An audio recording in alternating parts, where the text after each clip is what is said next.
नमस्कार। मैं रवि भूषण भारतीय, एक्टर रवि भूषण भारतीय। मैं सबसे पहले शुक्रिया अदा करना चाहूँगा फिल्म इंडिया एंटरटेनमेंट का, जिन्होंने मुझे ये प्लेटफॉर्म उपलब्ध करवाया कि मैं अपनी बातें रखूँ।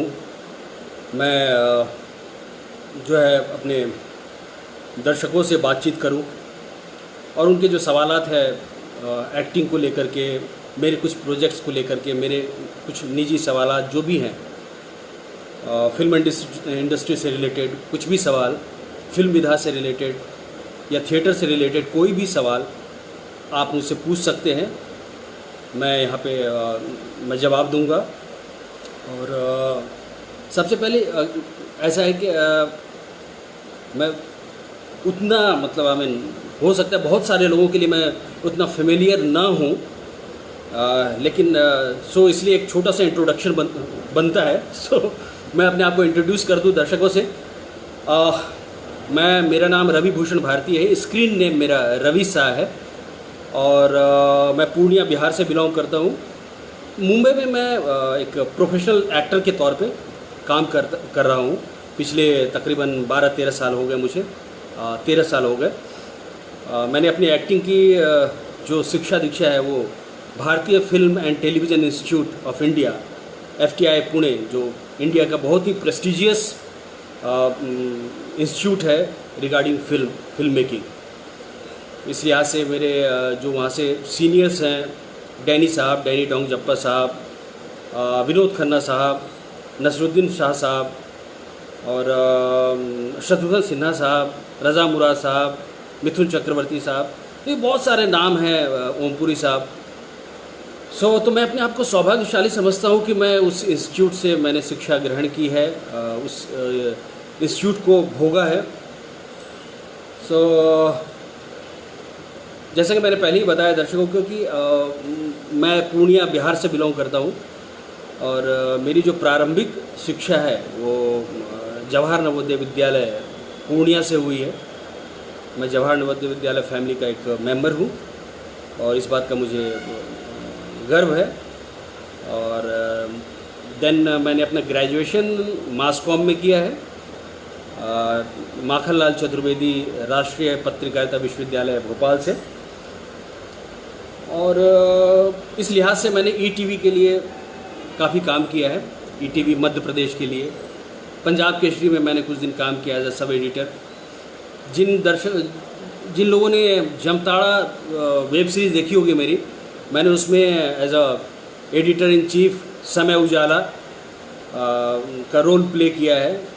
तो उससे कनेक्ट कर पाएंगे कि क्योंकि अकॉर्डिंग टू कॉम्प्लीमेंट्स मैंने वो रोल बहुत अच्छी तरह से निभाया है। और या जस्ट फिनिश रात अकेली थी, we were too good sir, thank you Chetan Gulati ji, thank you. वो कोरिलेट कर पाएंगे कि मैं किस तरह से वो रोल को मैंने अच्छे से पोर्ट्रे किया। उसके पीछे ये था कि मैं हकीकत में मैंने रियल लाइफ में फिल्म इंडस्ट्री में आने के पहले मैं एक पत्रकार था, मैं एक जर्नलिस्ट था। इसलिए मुझे कोई खासा परेशानी नहीं हुई उसको पोर्ट्रे करने में। इसके अलावा मैंने थिएटर किए, मैं स्कूली रंगकर्म मैंने काफ़ी किया है। और स्कूली रंगकर्म करने के बाद जो प्रोफेशनल थिएटर है, जिसमें कहते हैं कि as an paid artist, as a repertory artist, मैंने भोपाल में काम किया। वहाँ पे जो थिएटर के दिग्गज लोग माने जाते हैं, जो थिएटर के मठाधीश लोग माने जाते हैं, उसमें से चंद नाम मैं लेना चाहूँगा। और मुझे गर्व महसूस करता हूँ मैंने उनके साथ, मैं उनके छत्र छाया में मैंने काम किया, उनका आशीर्वाद मुझे प्राप्त है। वो लेट हबीब तनवीर साहब हैं, और लेट अलखनंदन जी, आलोक चटर्जी साहब, कुछ टाइम बंसी कौल साहब के साथ, और राम गोपाल बजाज जी के साथ मैंने काम किया है। और कॉलेज में भी हम लोगों का एक अलग माखनलाल चतुर्वेदी पत्रकारिता विश्वविद्यालय में भी हमारा एक अलग नाट्य ग्रुप हुआ करता था, दस्तक। वहाँ भी हम लोगों ने काफ़ी बहुत सारे नाटक किए और सो ये थिएटर का बैकग्राउंड रहा है, एजुकेशनल बैकग्राउंड भी बहुत स्ट्रॉन्ग रहा है।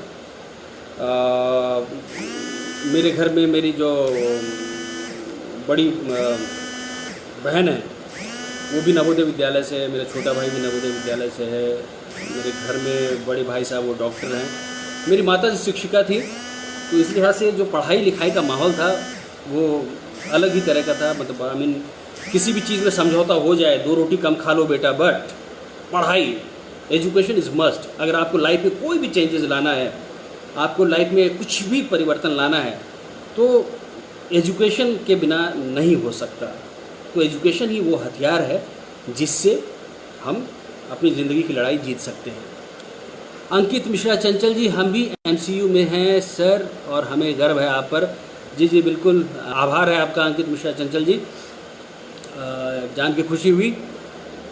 सो थिएटर करने के बाद आई मीन घर वालों का ऐसा था इंटरेस्ट कि जैसा होता है ना बिहार में एक टिपिकल सेटअप होता है कि भाई बेटा डॉक्टर बने, इंजीनियर बने, बैंक कर्मी बने, आईएएस ऑफिसर बने, या कोई भी किसी भी तरह का जॉब मिल जाए तो लाइफ सेट हो जाएगा। सोसाइटी की नज़र में एक अलग अहमियत होती है सरकारी जॉब वाले लोगों की। तो इस शुरुआती दौर में इन सब का काफ़ी दंश झेलना पड़ा है मुझे, और अब तो फ़र्क नहीं पड़ता, पहले काफ़ी फ़र्क पड़ता था। लोग पूछते थे कि भाई, जब मैं थिएटर करता था तो पूछते थे भाई क्या करते हो, तो मैं बोलता कि अंकल जी मैं थिएटर करता हूँ। बोले थिएटर? क्योंकि थिएटर जैसे शब्द को लेकर के अभी भी हमारे सोसाइटी में एक अलग तरह की धारणा है। थिएटर मतलब नाच नौटंकी मेले में आने वाला बाई जी का डांस, ठीक है। तो वो उस थिएटर में बोला नहीं वो नाटक, प्ले। तो नाटक, बोले नाटक तो नाच नौटंकी तो हम लोग भी करते हैं, हम लोग भी जो है, अच्छा नाच नौटंकी वो तो हमने भी अपने कॉलेज लाइफ में बहुत किया है, लेकिन करते क्या हो? तो उसका कहने का इंडायरेक्टली सवाल ये था कि मतलब भाई ब्रेड एंड बटर के लिए, अर्निंग के लिए ये सब तो शौकिया चीज़ है। सेटलमेंट ऑफ लाइफ, मतलब लाइफ को सेट करने के लिए एक तो जॉब चाहिए, एक प्रॉपर जो है एक आमद चाहिए, एक हर एक पर्टिकुलर टाइम पे, मतलब नियत समय पे आपके पास पैसे आ जाए मंथली, आपकी शादी हो गई, बच्चे हैं और आप नौकरी बजा रहे हो, पेट पाल रहे हो, गाड़ी खरीद ली, घर बंगलो खरीद लिया। ये एक सामान्य सा सोशल स्ट्रक्चर है और मैं इससे परहेज भी नहीं करता और ऐसा ही अमूमन होता है। लेकिन जिसको कुछ अलहदा करना होता है, जिसको कुछ डिफरेंट करना होता है लाइफ में, तो उसको थोड़ा सा रिस्क तो लेना ही पड़ेगा, दंश तो झेलना ही पड़ेगा, विरोध तो झेलना ही पड़ेगा। तो अगर जो कोई भी इस फील्ड में आता है उसको, ख़ास करके बिहार में ये सेटअप, हमारा सोशल सेटअप अलाउ नहीं करता जल्दी। अभी थोड़ी बहुत लिबर्टी आ गई है, पर जल्दी वो एक्सेप्ट करते हैं कि एक्टिंग में क्या फ्यूचर है। और ड्यू टू मतलब मध्यम वर्गीय फैमिली होने के नाते, और मुझे पता है क्योंकि मैं पिछले 10-15 साल से इस विधा से जुड़ा हूँ, इस फील्ड में हूँ, तो मॉनेटरी बैकअप कितना इम्पॉर्टेंट है इस फील्ड में सर्वाइव करने के लिए, ये मैं अच्छी तरह से जानता हूँ। तो इसलिए गार्जियन भी, हमारे जो गार्जियन हैं वो भी थोड़े से डरते हैं कि इस फील्ड में रावण जैसा धीर चाहिए, मॉनेटरी बैकअप चाहिए, मेहनत चाहिए, मशक्क़त चाहिए, और उस सब के बाद नसीब, भाग्य का बहुत बड़ा खेल है। ये मैं मानता हूँ, पहले नहीं मानता था मैं, लेकिन मैं अब मानना शुरू कर दिया कि हाँ, इस फील्ड के लिए नसीब भी कुछ होता है। क्योंकि नहीं तो बतेरे लोग पड़े हुए हैं, बहुतेरे लोग भरे पड़े हुए टैलेंटेड हैं, एक से एक। मैं देखता हूँ अपने आसपास लोगों को, लेकिन उनको वो मुकाम नहीं मिल पाया जो वो डिज़र्व करते हैं। मैं खुद भी लड़ के, घिस के, संघर्ष करके, काफ़ी मशक्क़त करने के बाद अभी जो कुछ भी थोड़ा बहुत अचीवमेंट है मेरे पास, वो है क्योंकि मैंने लड़ाई छोड़ी नहीं। मेरे अंदर हौसला था, मेरे अंदर हिम्मत था, मेरे परिवार का सपोर्ट था, मेरे दोस्तों, मेरे यार, मेरे सारे चाहने वालों का सपोर्ट था, तो मैं सर्वाइव कर रहा हूँ। और सर, पत्रकार से एक्टिंग तक के बीच का सफ़र कैसा था आपका? मुश्किलें भी आई होंगी। प्रिंसी बंसल जी, ऐसा है कि मैंने पत्रकारिता इसलिए ऑप्ट किया था कि एक चेतना के तौर पर, जो आदमी थिएटर से जुड़ा होता है, मैं इप्टा से भी जुड़ा हुआ था, तो उनको पत्रकारिता कहीं ना कहीं मुझे लगा कि मेरी जो सारे विधाओं का में से एक विधा है पत्रकारिता, और उसमें सब चीज़ का समावेश है, जिसमें मैं अपने विचारों को भी रख सकता हूँ, चीज़ों को टटोल भी सकता हूँ।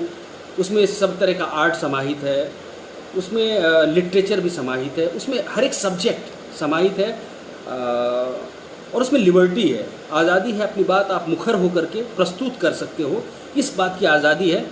दैट्स वाई मैंने चूज़ किया पत्रकारिता। और उसके पीछे सबसे बड़ी बात जो थी पत्रकारिता चूज़ करने की, I mean it's a vocal course, कि अगर मान लो 10% भी कि अगर मैं अभिनय में, एक्टिंग में सफल नहीं हुआ तो वक्त तो गुजर जाएगा, क्योंकि it's a time taking process है। तो मैं करूँगा क्या लाइफ में, आगे करूँगा क्या, कैसे सरवाइव करूँगा। तो इसलिए मैंने पत्रकारिता ऑप्ट किया था, और मैंने पत्रकारिता किया, और वहाँ भी अच्छा किया। आई थिंक मैं अपने बैच में सबसे पहला बंदा था जिसने ईटीवी में जॉब शुरू किया था। तो ये था मामला। मुझे पत्रकारिता में फुल फ्लेजेड जाना नहीं था, मैंने इसको एज अ बैकअप रखा था, और पैरेलली सिर्फ पत्रकारिता करने का मकसद बैकअप ही नहीं था। जैसे कि मैंने पहले भी बताया कि पत्रकारिता अपने आप में वो सब्जेक्ट है, वो विषय है जिसका विस्तार जो है बहुत बड़ा है, वो लिमिटेड नहीं है, वो अनलिमिटेड है। उसमें सब तरह की संभावनाएं हैं, उसमें सारे विषय का समावेश है, और इसलिए मुझे वो पसंद भी है। तो पत्रकारिता से मैं एक्टर ही होना चाहता था यार, मैं एक्टिंग ही करना चाहता था, मैं एक्टिंग ही करता था। इनफैक्ट जो है माखनलाल चतुर्वेदी पत्रकारिता विश्वविद्यालय में, एमसीयू में, अगर आप मेरे समकालीन जो लोग हैं उन लोगों से पूछेंगे तो मेरा मोस्ट ऑफ द टाइम जो है वो थिएटर में ही जाता था, एक्टिंग में ही जाता था। मैं काफ़ी सक्रिय था रंगमंच को लेकर के अपने यूनिवर्सिटी में भी, और मुझे ये ग्रेस मिला हुआ था कि अगर अटेंडेंस इस बालक का पूरा नहीं हो रहा है तो भी ग्रेस दे दो और इसको एग्ज़ाम में पास कर दो। फिर सुधांशु मिश्रा जी, सिनेमा का क्या हाल होने वाला है, एक समीक्षा कीजिए, कैसे संसार बदलने वाला है। सर ये ओटीटी प्लेटफॉर्म, देखिए मैं एक कोई फिल्म समीक्षक या मतलब I mean being a journalist मैं इस सवाल का जवाब दे ही सकता हूँ कि किस तरह से ओटीटी प्लेटफॉर्म ज़रूरी है। क्या होता है, जैसे जैसे डेवलपमेंट होता है चीज़ों का स्वरूप चेंज होता रहता है, इनफैक्ट व्यक्ति भी चेंज होता है, मेरा ऐसा मानना है। और पहले हम लोग देखते थे कि वो पहले VHS फॉर्मेट पे आता था, DVD इसमें VHS प्लेयर पे देखते थे, घर पे आता था, इतना बड़ा बड़ा सा कैसेट होता था फिल्म का, VCP VCR में लगाते थे, हेड क्लीन करते थे, खिचर वाइट पेपर लेके, आधे टाइम तो DVD आई मीन VCR का ढक्कन खुला ही रहता था ऊपर का, क्योंकि बार बार हेड क्लीन करना पड़ता था। तो ऐसा कोई भी VCR और VCP नहीं था जिसका कि वो ऊपर का कवर खुला हुआ नहीं होता था, तो उसको फ्रीक्वेंटली क्लीन करना होता था। So it was very tedious procedure, लेकिन उसी में मज़ा भी आता था, ट्रैकिंग, क्लीनिंग, और उसमें फिल्म देखते थे, और पूरे सभी लोग बैठ करके, चाहे दुर्गा पूजा हो, सरस्वती पूजा हो, या इनफैक्ट नवोदय में भी सैटरडे संडे। तो एक बहुत ही मज़ेदार एक्सपीरियंस था गेट टुगेदर का। फिर आया DVD प्लेयर, मामला छोटा हो गया। फिर अब आ गया chip, I mean pen drive आ गया। फिर जो है अब सब कुछ ऑनलाइन है, आपको कुछ सेव करने की ज़रूरत नहीं है। तो ये क्रांति है, ये डिजिटल क्रांति है, और डिजिटल ही इंडिया का फ्यूचर है। तो अगर सब कुछ चेंज हो रहा है तो आर्ट भी डिजिटाइज हो गया है। आप अगर देखेंगे, इनफैक्ट अगर जो कुछ भी पत्रकारिता से बिलोंग करते हैं उसमें कैसे पहले कंपोज किया जाता था, न्यूज़ ऑफसेट प्रिंटिंग प्रेस में, देन सारी चीज़ चेंज हुई। अब तो हाथ भी नहीं लगाना होता, आप सारा कुछ जाके कंप्यूटर पे फीड करते हो और ऑटोमेटिक मशीन जो है वो प्रिंट करके फोल्ड करके पेपर आउट हो जाता है। उसी तरह डिजिटल मीडिया में होने की वजह से सब कुछ का स्वरूप चेंज हुआ है, तो फिल्म का भी स्वरूप चेंज हो रहा है। तो OTT प्लेटफॉर्म तो पहले सिंगल स्क्रीन गायब हुआ, क्योंकि उसमें रील वाला मामला होता था, जिसमें बचपन में हम लोग का बहुत सारा मतलब अट्रैक्शन होता था कि अगर फिल्म का एक टुकड़ा मिल गया तो उसको टॉर्च लगा के वॉल पे देखा करते थे। तो वो ख़त्म हो गया, सब डिजिटल हो गया, सिंगल स्क्रीन चला गया, मल्टीप्लेक्स आ गया। तो इसी तरह मल्टीप्लेक्स को भी एक दिन जाना था और जाना है, क्योंकि अभी जिस तरह से सेटअप हो रहा है, आप कहीं भी हो, विश्व के किसी भी कोने में हो और जहाँ नेटवर्क है, तो वहाँ आप अपने कुछ भी देख सकते हो, दुनिया से कनेक्ट हो सकते हो। कुछ भी सवाल हो, कुछ भी जवाब हो, कुछ भी जानना हो आपको, तो आप डिजिटल माध्यम के थ्रू ऑनलाइन आप सब कुछ देख सकते हैं, समझ सकते हैं, जानकारी प्राप्त कर सकते हैं। तो क्यों जाएं हम मल्टीप्लेक्स? लेकिन मल्टीप्लेक्स का एक अपना सुख है, वहाँ से फिल्म ही नहीं देखनी होती है, फिल्म देखने के बहाने एक आउटिंग होती है। जो कॉर्पोरेट सेक्टर के हैं या जॉब में हैं लोग, तो उनको लगता है कि यार एक सैटरडे संडे समय मिलता है एक फ़िल्म देखने के बहाने, शुक्रवार को रिलीज़ होती फिल्म, इस फिल्म को देखने के बहाने हम एक आउटिंग भी हो जाएगा, थोड़ा डिनर भी बाहर हो जाएगा और एक सुकून सा अंधेरे में बैठा हुआ माहौल मिलेगा, पॉपकॉर्न के साथ, कोल्ड ड्रिंक के साथ फिल्म देखेंगे, बड़े पर्दे पे देखेंगे, चीज़ों की अनुभूति लार्जर देन लाइफ करेंगे, तो मज़ा आएगा। तो OTT को, डिजिटल को, इसको मल्टीप्लेक्स को जाना है, पर अभी टाइम है।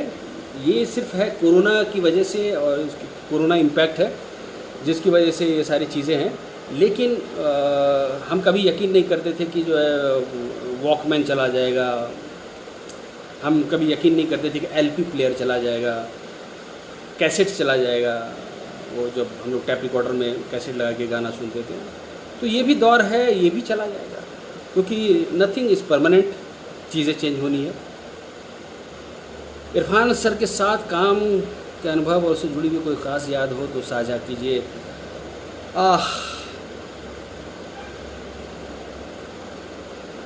दिव्यमान यति जी, जब मैं जैसे ही इरफान सर की बात आती है तो मुझे बड़ा दिल कचोटता है। मैंने पोस्ट भी डाला था FB पे अपने कि अरे क्या इतनी क्या हड़बड़ी मची थी यार, क्या हड़बड़ी मची थी, आपको इतनी जल्दी नहीं जाना था। तो कहते हैं ना कि 30 के बाद एक्टर जो है समझदार होना शुरू होता है और 50 तक जवान रहता है। आप जितने हॉलीवुड एक्टर्स को देख लीजिए, जो ब्रिलियंट एक्टर्स हैं, सारे 50+ हैं, 40+ हैं। तो अभी उनको बहुत कुछ मतलब देना था, उन्होंने अभी अपना जो है बेस्ट अब तक उन्होंने दिया नहीं था। अभी इतने में ही हाहाकार था, उतने में ही उनके जैसा मैंने इसलिए नहीं कि मैंने उनके साथ काम किया है या वो बहुत अच्छे एक्टर हैं इसलिए मैं प्रेज़ कर रहा हूँ। बहुत अच्छे एक्टर होने के लिए बहुत अच्छा इंसान होना बहुत ज़रूरी है, और वो बहुत अच्छे इंसान थे। मैंने उनके जैसा इंसान देखा नहीं है। उसमें जो एज एन एक्टर होता है ना, एक शो ऑफ वाला या एंड दिस एंड दैट, किसी को तवज्जो नहीं देना, थोड़ा एटीट्यूड, थोड़ा सा ईगो, वो ऐसा कुछ नहीं। आम मतलब लगता था कि यस ये मैं भी हो सकता हूँ। ये इतने सहज, इतने सरल, इतने मितभाषी, इतने फ्रेंडली। तो और वो चीज़ उनके कैरेक्टर में जब वो प्ले करते थे, चीज़ें एक्टिंग परफॉर्म करते थे, वो सहजता इसलिए उनके परफॉर्मेंस में दिखती थी। मैं इस मामले में बहुत सौभाग्यशाली रहा कि मैंने अपनी लाइफ की पहली कमर्शियल फीचर फिल्म मैंने इरफान सर के साथ किया, पान सिंह तोमर। ये मेरे लिए बहुत ही बड़ा अनुभव था मेरी लाइफ का। कह ले जो कुछ भी मैंने FTI पुणे में सीखा, एक होता है प्रैक्टिकल, एक होता है थियोरेटिकल। तो जो कुछ भी मैंने वहाँ पे सीखा था थोड़ा बहुत, सो उस चीज़ का प्रैक्टिकल इम्प्लीमेंटेशन प्रोफेशनल लाइफ में एज एन एक्टर, एक प्रोफेशनल सेटअप में कैसे होगा, कैसे करेंगे, इस चीज़ को समझा मैंने। और उनसे जो कुछ भी अभी मैं कर पा रहा हूँ, जो बोलते हैं बहुत ही रियलिस्टिक एक्टिंग है आपका, बहुत रियलिस्टिक अप्रोच है आपका, तो वो कहीं इरफान सर की देन है। मैंने काफ़ी माइन्यूटली उनको ऑब्जर्व किया है, उनसे बहुत सारी बातें की हैं एक्टिंग को लेके, परफॉर्मेंस को लेकर के। तो मैं हर बार हर एक प्लेटफॉर्म पे बोलता हूँ, उनकी एक बात मैंने जो है गांठ बांध दी है, वो ये है कि उन्होंने बताया था कि बहुत सिंपल सा एग्जांपल उन्होंने बताया कि रवि, बोले जी सर, बोले बतख को, डक को पानी में तैरते हुए देखे हो? मैंने बोला कि हाँ देखा हूँ। तो बोले कितना स्मूथली से तैरता हुआ रहता है ना? बोले जी, लेकिन कभी तुमने गौर किया है कि उसके पाँव जो है पानी के नीचे कितनी तेज़ी से चलता है? मैंने बोला कभी ध्यान ही नहीं दिया। तो बोले वही एक एक्टर भी उसी तरह से होना चाहिए, जब वो परफॉर्म कर रहा होता है ऑन स्क्रीन या कैमरे के सामने, तो वो इतने स्मूथली और सहजता से परफॉर्म करे कि किसी को लगे ही नहीं कि भाई ये कुछ हो रहा है, लेकिन बहुत कुछ हो रहा है। अंदर ही अंदर उसका सारा मैकेनिज्म इतनी तेज़ी से एक दूसरे से कोलैबोरेट कर रहा है चीज़ें, और उसके सारा टूल्स इतना अच्छे से कोलैबोरेट कर रहा है, सिंक कर रहा है कि चीज़ें सहजता से होती चली जा रही है। तो वो भी एक मास्टरी है। लोग अगर देख करके किसी की एक्टिंग को देख करके लगता है ये तो कुछ कर ही नहीं रहा है, इतना सहज, इतना ईजी है क्या? यही एक एक्टर का अचीवमेंट है। आप एक्टिंग करें तो लगे नहीं कि एक्टिंग किया जा रहा है, वो लगे कि ये जीवन है, ज़िंदगी है, और ये वही है। यही एक बड़े एक्टर, एक अच्छे एक्टर होने की निशानी है। अगर वो कह दे कि ये एक्टिंग कर रहा है, एक्टिंग करना, तो एक्टिंग दिख जाए तो फिर वो एक्टिंग ही होता है। बोलता है ना अपने रियल लाइफ में, अरे क्या एक्टिंग करता है यार, अरे छोड़ ना यार, नाटक बंद कर, अरे यार बहुत एक्टिंग है, इसके बहुत एक्टिंग है। तो मतलब एक्टिंग मतलब बनावटी, नाटक मतलब कि बनावटी बना। तो उसको कैसे अचीव किया जाए, उनको मैंने इरफान सर से काफ़ी सीखा और मैं इम्प्लीमेंट करता हूँ, और वो वर्क भी करता है। सो और अभी तक कर ही रहा हूँ, और ताउम्र करना पड़ेगा मुझे, तो ऐसा ही लगता है। सर, आपने पत्रकारिता को छोड़कर एक्टिंग की शुरुआत कैसे की? मन में एक्टिंग करने का ही क्यों आया?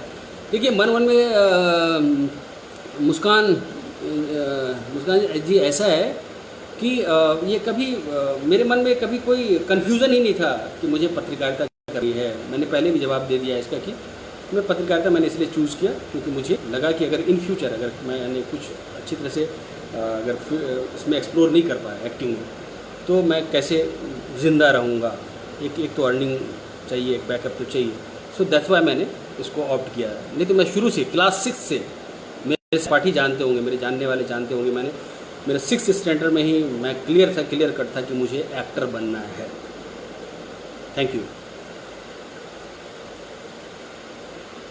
आलोक मिश्रा जी, बहुत अच्छा सवाल है आपका, जिसके बारे में मैंने अभी बात की कि बतख वाला एग्जाम्पल देके, डक वाला एग्जाम्पल दे करके, कि चीज़ें इतनी सहज हो, सरल हो कि वो लगे ही ना कि वो घटित हो रहा है। आई मीन लगे कि सब फ्री फ्लोइंग आयोडाइड नमक टाइप में, मतलब आई मीन आपके ट्यूनिंग, क्योंकि एक एक्टर के लिए उसका बॉडी ही जो है वो टूल है। एक एक्टर का टूल ही बॉडी है।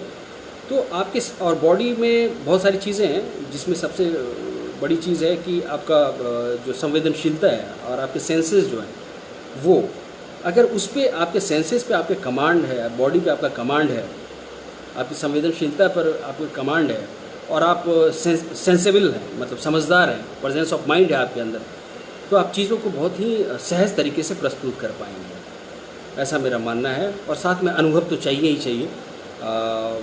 इसके लिए अपने जो सारे सेंसेस खुले रखें। अगर आप कहीं भी उठते बैठते हैं, किसी भी माहौल में जाते हैं, तो अपने सारे सेंसेस खुले, जो जितना सेंस अप्लाई कर सकते हैं, अप्लाई करके उस सारे इन्फॉर्मेशन को गैदर करके आप अपने जो है बैंकिंग ऑफ मेमोरी में, मेमोरी के जो बैंक है उसमें आप सहेज कर रखें। कभी भी किसी भी चीज़ की आवश्यकता पड़ सकती है।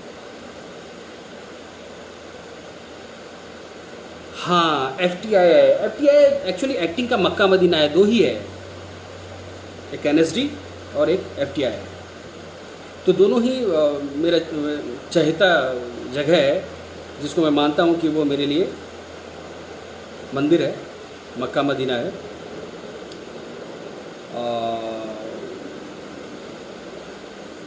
दर्शकों को यकीन नहीं होता होगा, लेकिन वो सोच रहे हो कि बहुत बड़बोलापन, बहुत बड़ी बातें कर रहे हैं और जो है ना झूठ मूठ का सिंपैथी गेन करने के लिए ऐसा बोल रहे हैं। लेकिन मैं, जो मुझे जानते हैं पर्सनली, उनको पता होगा कि मैं 7th स्टैंडर्ड से एफटीआई का प्रोस्पेक्टस लेके घूमता था, जबकि उसमें एक्टिंग उसमें था भी नहीं। एक्टिंग 26 साल के बाद रीओपन हुआ है, लेकिन फिर भी मुझे एफटीआई से इतना प्यार था कि मैं किसी भी तरह एनी हाउस में जाना चाहता था। इनफैक्ट मैंने एनएसडी का भी एग्ज़ाम दिया था 2003 में, और फर्स्ट अटैम्प्ट में ही मैं एक्टिंग मतलब फाइनल वर्कशॉप तक था। कुछ बातें हुई, नहीं हो पाया, मेरी भी ज़िद थी, और फिर मैंने 2004 में एफटीआई रीओपन हुआ एक्टिंग, मैंने वहाँ पे अप्लाई किया, और इतना अनुभव था थिएटर का और गुरुओं का इतना आशीर्वाद था, और 2004 में मैं सिलेक्ट हो गया एफटीआई के लिए। तो जो होता है आपके ज़िंदगी के लिए, अपनी लाइफ के लिए बेहतर ही होता है। सो एफटीआई जाना मुझे लगता है कि ज़्यादा बेहतर था, लेकिन एनएसडी को भी बहुत मिस करता हूँ मैं। दोनों का अपना अलग अलग मामला है। लोग हालांकि एक साथ मिला करके एक धारा बना दे कि भाई, लेकिन मैं नहीं मानता। मैं दोनों इंस्टीट्यूशन को अलग अलग लेवल पे देखता हूँ। दोनों इंस्टीट्यूशन का अलग अलग मकसद है। लोग नहीं समझे, नहीं जाने, वो अलग बात है, लेकिन मैं समझ पाता हूँ, और जो सजग लोग हैं, समझदार लोग हैं, वो भी जानते हैं कि दोनों का एम क्या है। सो सिर्फ अपने पर्सनल मकसद के लिए एनएसडी चले जाना और एफटीआई चले जाना, और मतलब एक्टर तो होता होगा, मुझे नहीं पता, लेकिन मेरे हिसाब से दोनों इंस्टीट्यूशन का मकसद अलग अलग है, और दोनों के जो पास आउट है, दोनों के चीज़ों में, तकनीक में डिफरेंस है।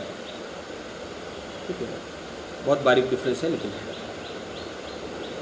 मेरे बैचमेट्स मेरा पहला बैच था, तो इस लिहाज से जो अभी, हालांकि सारे बैचमेट्स हैं, सब ने उतनी मेहनत की है। कोई कहा ना कि कोई निकल गया, कोई रह गया, तो उसमें से दिव्येंदु शर्मा मेरे बैचमेट हैं, जो मिर्ज़ापुर 2 में हैं, मिर्ज़ापुर 1, मिर्ज़ापुर 2, प्यार का पंचनामा, दिल्ली वाली गर्लफ्रेंड, चश्मे बद्दू, इन सारी फिल्मों में है। और इनफैक्ट टॉयलेट एक प्रेम कथा में भी थे अक्षय जी के साथ। दूसरी है रसिका दुग्गल, जो अभी लूट केस आई है फिल्म, उसमें एज ए लीड है कुणाल खेमू के साथ, और मिर्ज़ापुर में भी थी, और मंटो में भी, मंटो की वाइफ हैं, वो मेरी बैचमेट हैं। और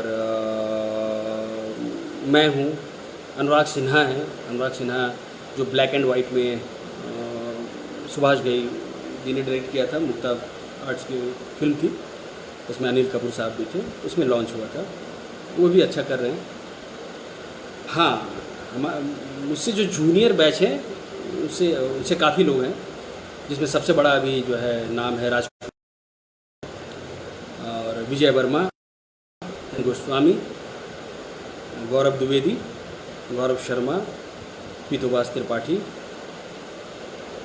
ये सारे लोग सक्रिय हैं अभी काफ़ी इंडस्ट्री में, और सफल भी हैं। तो एफटीआई का अपना अलग चार्म है, एक अलग मतलब एक अलग वर्ल्ड है, अलग प्लैनेट है। वहाँ से निकलने के बाद आपका जो दृष्टिकोण है, चीज़ों को देखने का जो नज़रिया है, वो ऑटोमेटिक चेंज हो जाता है। पत्रकारिता करने के बाद एफटीआई जाना, फिर एफटीआई के दरमियान की यादें, यति जी वही एफटीआई के दरमियान की यादें ही बता रहा था। आपको कितना अच्छा फील होगा जब आप कैंपस जाते हो, जैसे घुसते हो, film and television institute of India, FTI Pune, और कि यही वो जगह है जहाँ से इतने सारे लेजेंड, जिससे जो इंडस्ट्री के पिलर्स हैं वो निकले हैं। Sanjay Leela Bhansali, Prakash Jha sir, Mithun Chakraborty sir, Danny sir, रज़ा मुराद साहब, टॉम वॉल्टर साहब, जया भादुड़ी जी, सवाना आज़मी जी, अपने डेविड धवन साहब, बहुत सारे, इनमें इनफैक्ट उनके 3 इडियट्स के डायरेक्टर जो हैं, मुन्ना भाई एमबीबीएस के डायरेक्टर हैं, विधु विनोद चोपड़ा जी के असिस्टेंट, और भी। तो ये सारे सरीखे लोग, बहुत सारे ब्रिलियंट लोग, मतलब एफटीआई की लिस्ट बहुत लंबी है, बहुत पुराना 1960 से लेकर के अभी तक। तो वहाँ पहुँचते साथ ही आपको एक अलग तरह का फील आता है कि यार ये वही मिट्टी है, ये वही जगह है, ये वही कमरा है जिसमें वो रहते थे। मेरे वाले कमरे में प्रकाश झा सर रहा करते थे। तो जब वो विज़िट करने आए थे, बीच बीच में लोग विज़िट करने जाते तो वो देखने आए थे कि यार एक होता है ना नॉस्टैल्जिक फील और वो अटैचमेंट, तो अच्छा है। और मेरे जस्ट कमरे के अपोजिट में संजय लीला भंसाली सर का कमरा था, तो संजय लीला भंसाली सर के बारे में ये भी है कि जब वो कोई भी फिल्म शुरू करते हैं तो वो आते हैं कैंपस और वहाँ से पता नहीं उनको एट्रीब्यूट करते हैं, वहाँ पैदल घूमते हैं, थोड़ा सा एक्सप्लोर करते हैं, बैठते हैं, बतियाते हैं, उनको कहाँ से होता है कि एक एनर्जी, एक फ्रेशनेस, एक आइडिया, वो वहाँ से आशीर्वाद लेके जाते हैं कोई भी फिल्म करते हैं तो। और हमें शुरू में लगता था अरे वाह ये इतने बड़े एक्टर, ये बड़े एक्टर, ये बड़े एक्टर, साथ में फ़ोटो खिंचा लूँ, ऐसा कर लूँ, वैसा कर लूँ। लेकिन FTI में रहने के बाद उन लोग के साथ उठने बैठने से, उनके साथ बातचीत करने के बाद ये सारा कुछ चला गया कि जो है हम समझते हैं कि हम सब एक ही फैमिली के हैं। इंडस्ट्री में काम करने वाले हम सभी एक ही सहकर्मी हैं, साथ में काम करने वाले लोग हैं। यही कि किसी का काम यहाँ पे है, किसी का काम यहाँ पे है, लेकिन चल रहा है मामला। लेकिन ऐसा नहीं किया अगर मैं ही देख करके ऐसे करने लगूँ आम पब्लिक की तरह, तो मैं उनके सामने कैसे टिकूँगा, मैं उनके साथ कैसे कंधे से कंधे मिला के काम कर पाऊँगा, मैं कैसे उसको कॉम्प्लीमेंट कर पाऊँगा। तो उनके आभा मंडल में घिरने की ज़रूरत नहीं है। अगर आप कोई भी एक्टर हैं तो आप अपने वजूद पे यकीन करें और उनको कॉम्प्लीमेंट करें। अगर कोई कितना भी बड़ा वॉल, कितना भी कड़ा कुछ है, अगर स्क्रू उसमें ना लगे तो वो टाइट नहीं होगा। तो अगर आप स्क्रू भी हैं तो अपना इम्पोर्टेंस समझें उस मशीनरी पार्ट के लिए। Thank you. FTI जाने का सपना देखने वाले सारे युवाओं के लिए कुछ सुझाव दें। भाई देखिए, इसमें सुझाव का मामला क्या है, ये अंदर से कॉल आना चाहिए, ये अंदर से आना चाहिए मामला। इंस्पायर्ड होना अलग चीज़ है। देखिए, सपने देखने की आज़ादी सबको है, लेकिन क्या उस सपने को फुलफिल करने के लिए मेरे पास एलिमेंट्स हैं? क्या मेरी तैयारी है? हमने सपना देख लिया कि हमें चांद पर पहुंचना है, लेकिन क्या लूनार के लिए या अपोलो बनाने के लिए हमारे पास क्या वो संसाधन है? क्या उतना हिम्मत है? चीज़ें, एलिमेंट्स हैं मेरे पास, सुविधाएं हैं। अगर नहीं है तो उसको जनरेट कीजिए। तो आप अपना आकलन कीजिए, आप स्वचिंतन करें कि भाई मैं अगर जो सोच रहा हूँ उसको करने के लिए जो जो एसेट्स लगेगा, क्या क्या वो एसेट्स में से मेजर कितने एसेट्स मेरे पास हैं, क्या नहीं है, उसको कैसे अचीव किया जाएगा। देन आप सबसे पहले डिसाइड आपको करना है या नहीं करना है। अगर करना है देन होती है आपकी तैयारी।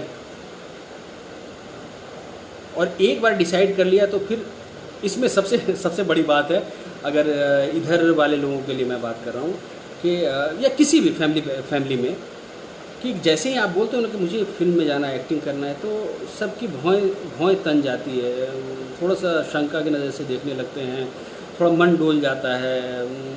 अगर पेरेंट्स आपको प्यार करते हैं तो बोल देगा अच्छा,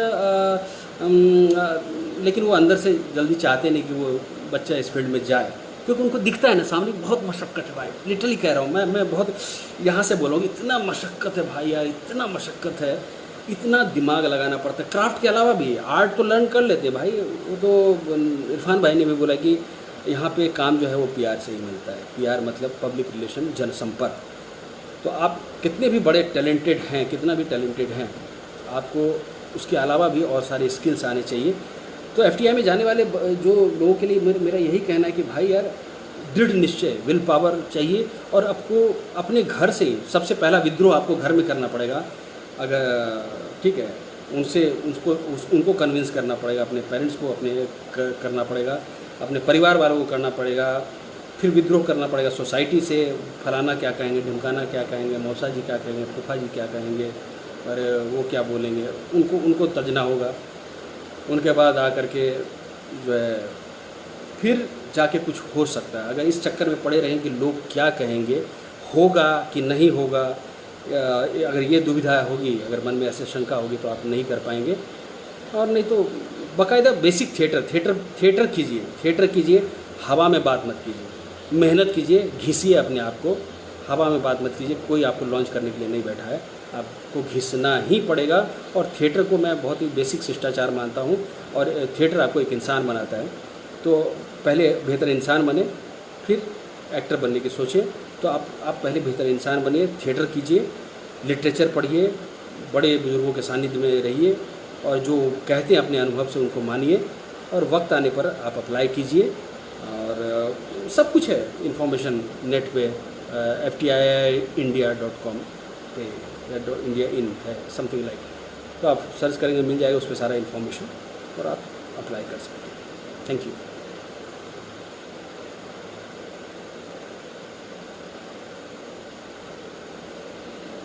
मेरे साथ आपने काम किया था, आपको याद है, चंबल में।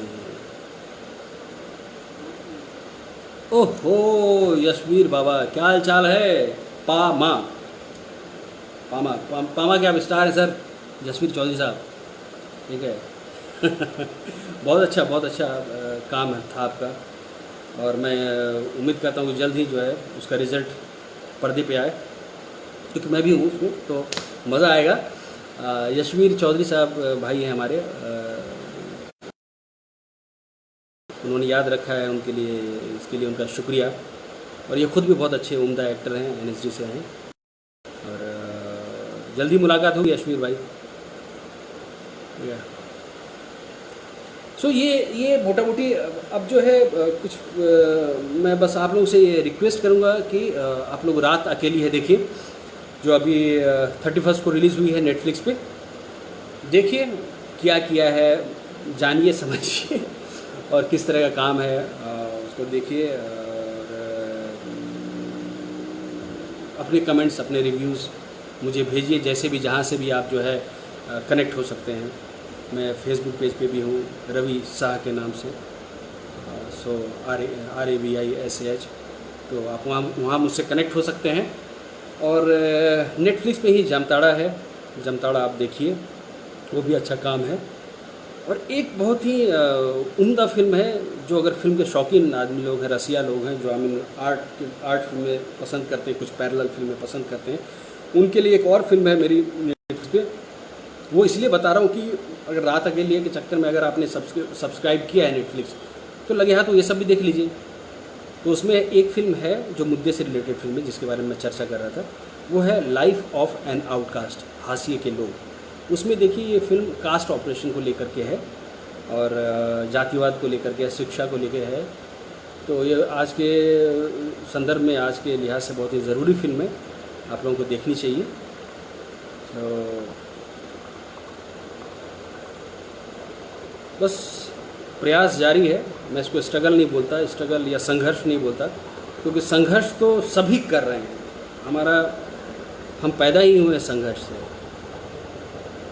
जब पैदाइशी संघर्ष से हुआ है, तो उससे संघर्ष से नहीं डरना है। शुरू से, जब से बीजारोपण हुआ है हमारे इस शरीर का, तब से संघर्ष चल रहा है, और बिना संघर्ष कुछ नहीं चलता।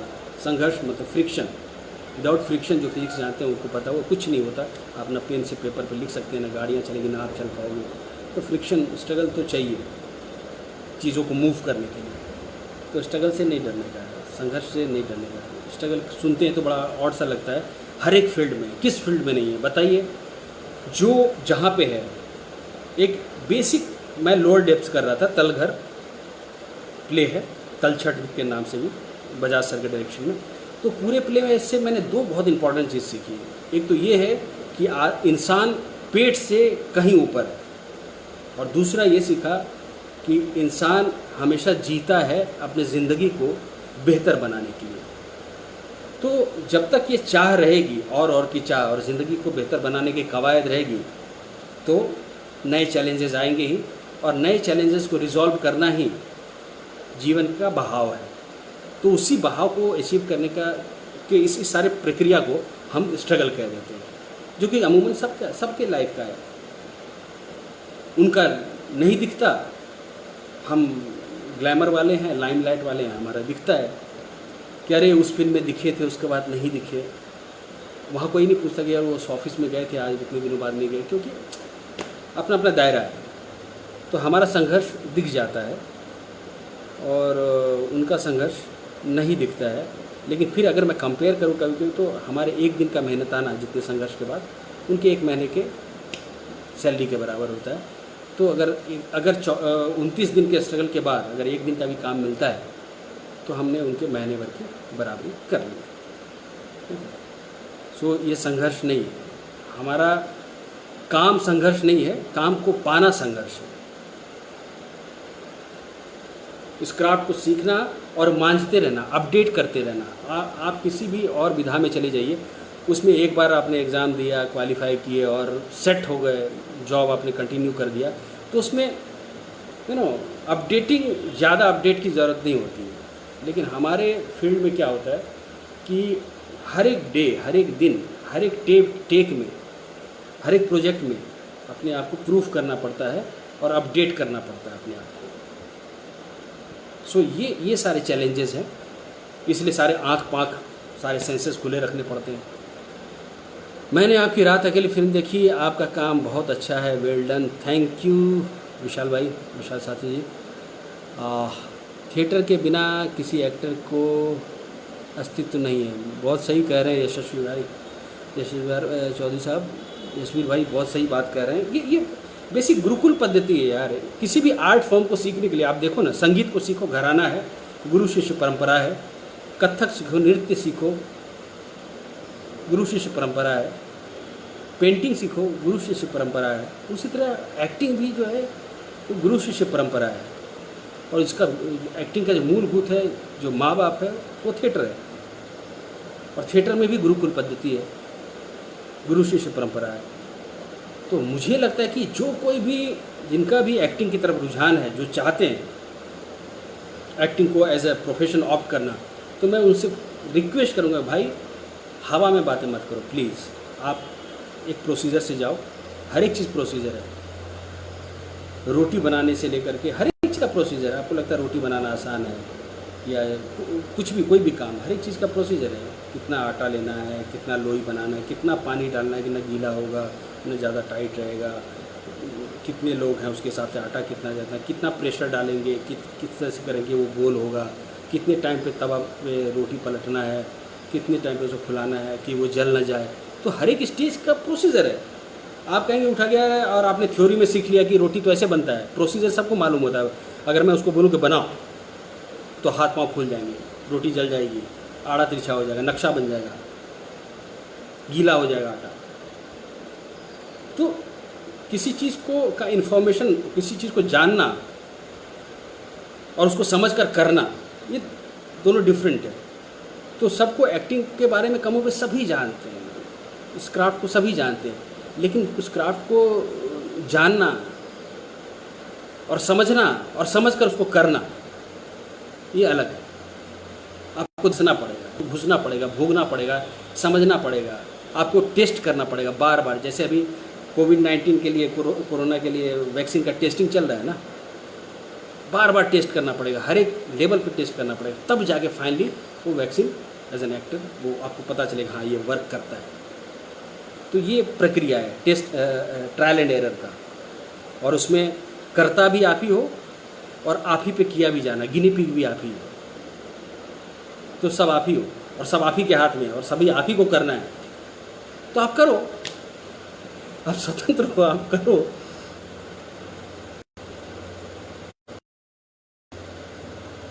आने वाला काम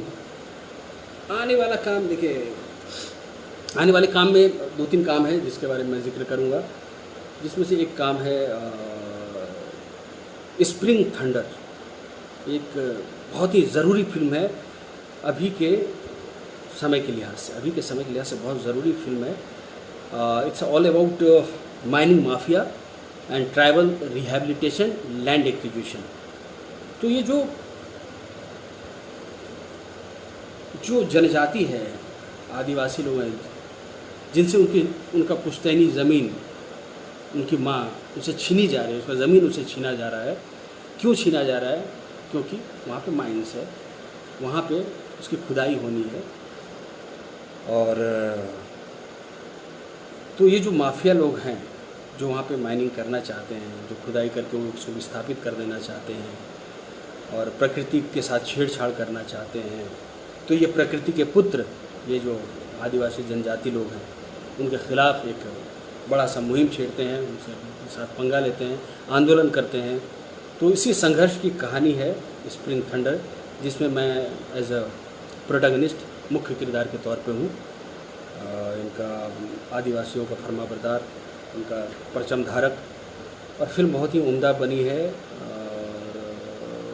डायरेक्टर श्री राम डाल्टन है। और काफ़ी उम्दा फिल्म है, इसको अब आ जाना चाहिए।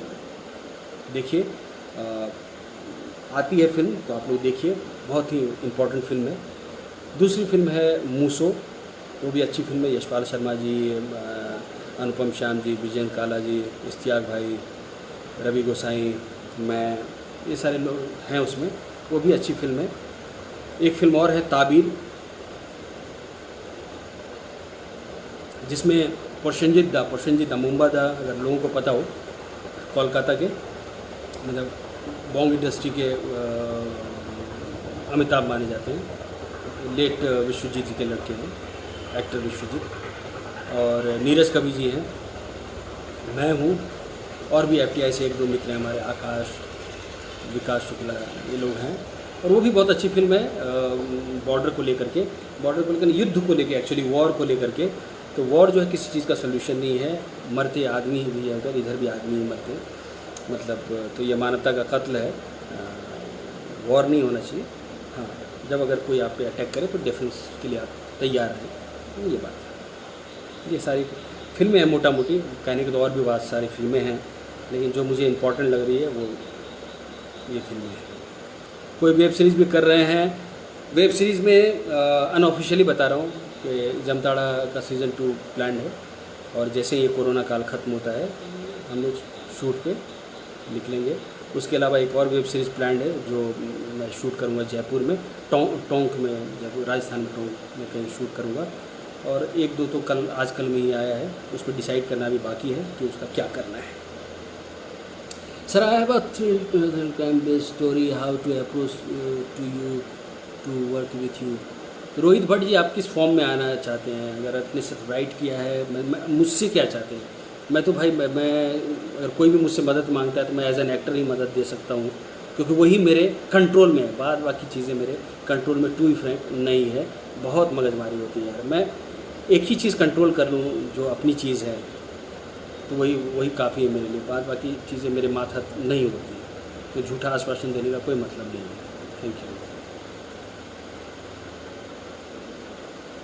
हाँ, तो सो लगता है मैंने अपनी कमोबेश सारी बातें रख दी हैं। तो अगर आपको अच्छा लगा तो साथ दें, साथ बढ़ें, साथ ही बढ़ना है, क्योंकि अगर कहते हैं ना कि अगर आपको जल्दी में और तेज़ी में बढ़ना है तो अकेले बढ़िए, लेकिन उस सफ़र का आनंद नहीं ले पाएंगे, उस सफ़र को सेलिब्रेट नहीं कर पाएंगे, उस अचीवमेंट को अचीव नहीं कर, मतलब इन्जॉय नहीं कर पाएंगे। अगर आपको लंबा चलना है और इन्जॉय करते हुए, लाइफ को इन्जॉय करते हुए और सेलिब्रेट करते हुए बढ़ना है, तो लोगों का साथ चाहिए, लोगों के साथ चलिए। तो मैं भी लोगों के साथ ही चलना चाहता हूँ, आप लोगों का प्यार और दुलार ही चाहता हूँ, सहयोग ही चाहता हूँ, क्योंकि बहुत टफ़ है यार, बहुत टफ़ है। एक छोटे से गांव से निकल करके उस मुकाम तक पहुंचना, वहाँ से निकलना, नवोदय, माखनलाल, थिएटर, FTI, पहली फिल्म 5 सिंह तोमर, फिल्मिस्तान, फिर लगातार फिल्में कर ही रहा हूँ, अभी भी रात अकेले में। तो बहुत मशक्क़त है, और ये मशक्क़त कभी कभी जानलेवा और दम, मतलब हौसला तोड़ने वाला भी होता है। तो ऐसे में लोगों की और अपने लोगों की, अपने घर परिवार की, अपने चाहने वालों की बहुत ज़रूरत और सख्त ज़रूरत होती है। नहीं तो फलाफल आप देख ही रहे हैं इंडस्ट्री में क्या चल रहा है, कैसे चल रहा है। तो सबका साथ, सबका विकास है, मतलब साथ बने रहें भाई, अच्छा लगता है और मुझे काफ़ी अच्छा लगा। और thanks to Film India Entertainment का ये प्लेटफॉर्म, थैंक्स टू गौरव भाई, बहुत अच्छा लगा, फीलिंग ओवरवेल्ड। मैं चाहूँगा कि फिर बीच बीच में कनेक्ट करता रहूँ। Thank you so much.